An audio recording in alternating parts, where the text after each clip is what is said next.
Hello students, let's discuss another very important chapter of political science, that is outcomes of democracy. Students, we are well aware with the term democracy. We all know that democracy is a system where the ultimate power is in the hand of the people.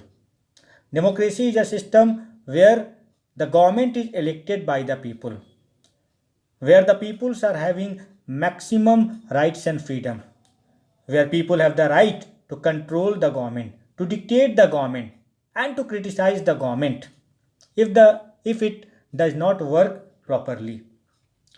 In this chapter, we look at the expected and actual outcomes of democracy in various respects: quality of government, economic well being, inequality, social differences and conflicts, and finally, freedom and dignity.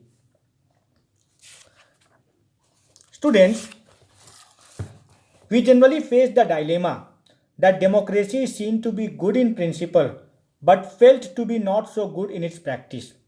हम यह असमंजस में रहते हैं कि democracy सुनने में तो अच्छा लगता है, लेकिन जब प्रैक्टिकली इम्प्लीमेंट करते हैं तो ये इससे हमें सही आउटकम नहीं मिलता है. तो let's examine some of the points we can reasonably expect from democracy and the record of democracy. We all know that democracy is one of the political system, and it is certainly, undoubtedly, unquestionably a better form of government than dictatorship in the following respect: that it promotes equality among citizens, it enhances the dignity of the individuals, it improves the quality of decision making, it provides a method to resolve conflict, it allows room to correct mistakes. How it allows room to correct mistakes? That when we form the government and the government does not work properly, then in the coming election we get a chance to replace the government with the new one.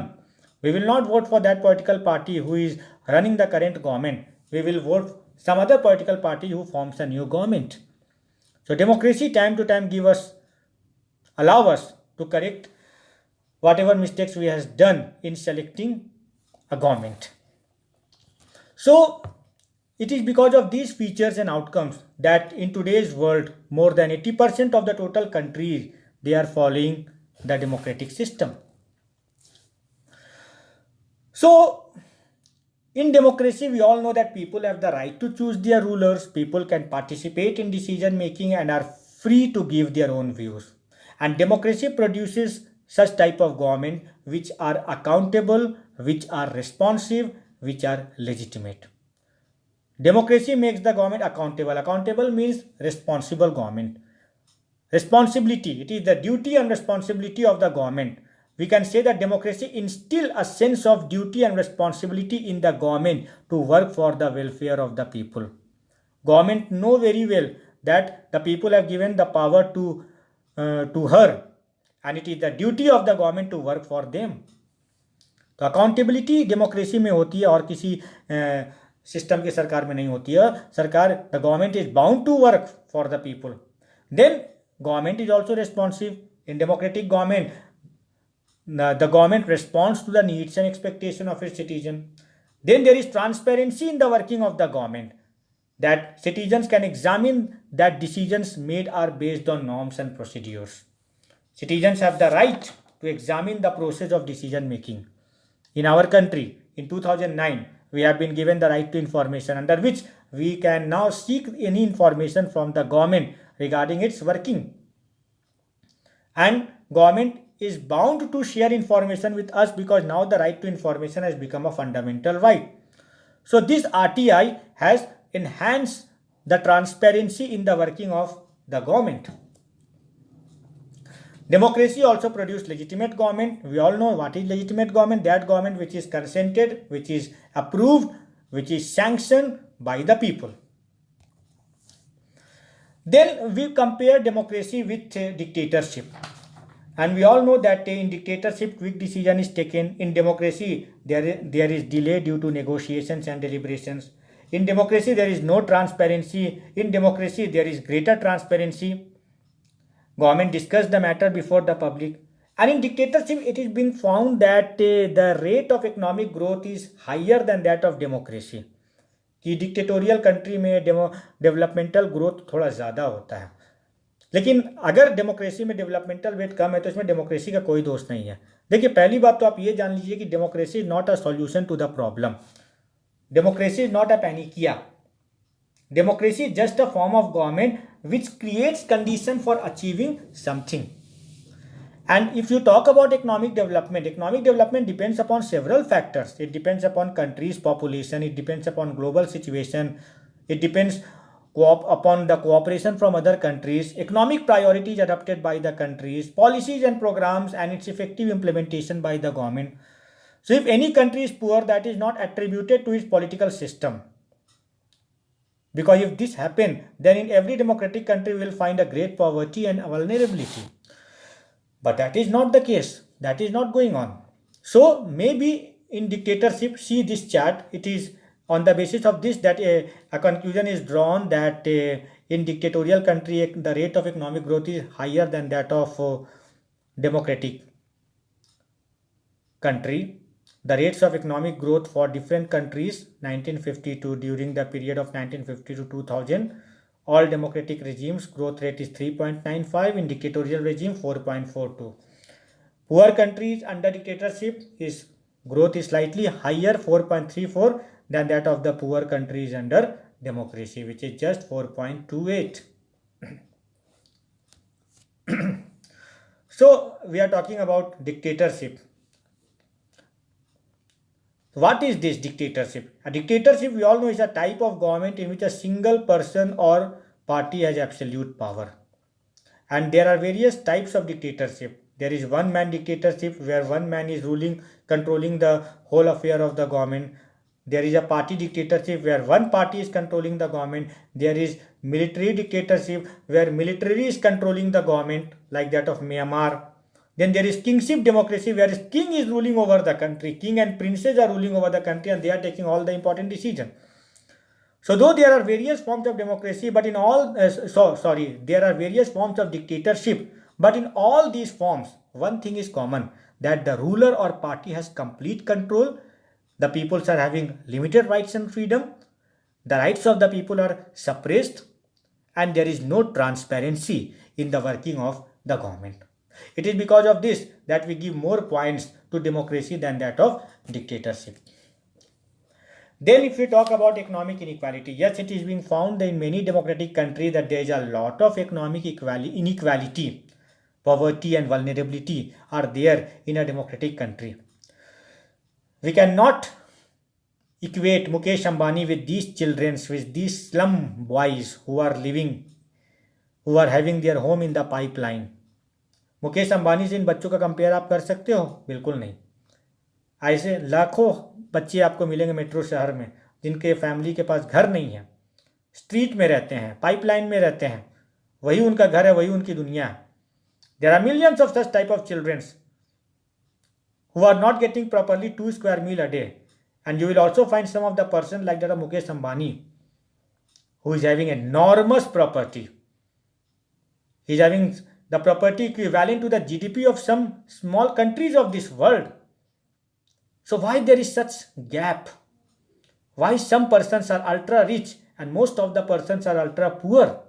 And particularly this is found in a democratic country. See, in terms of reduction of in respect of reduction of economic inequality and poverty, democracy is not so successful. A small number of ultra-rich enjoy a highly disproportionate share of wealth and income. And those at the bottom of the society, they have very little to meet their basic needs of housing, food, clothing, and health. Their incomes have been declining. So although, and if you talk about our country, India, there is a lot of economic disparity. Last year, one report was given regarding the economic inequality in India. This report was published by Oxfam. ये Oxfam है जो world economic reform की forum की meeting हुई थी 2020 में. तो इसमें रिपोर्ट ये जाहिर किया था कि पूरी दुनिया में the richest 1% in the world have more than double the wealth of 6.9 billion people. See the economic gap. If we talk about our country in India, the top 1% of the population command 42.5% of national wealth.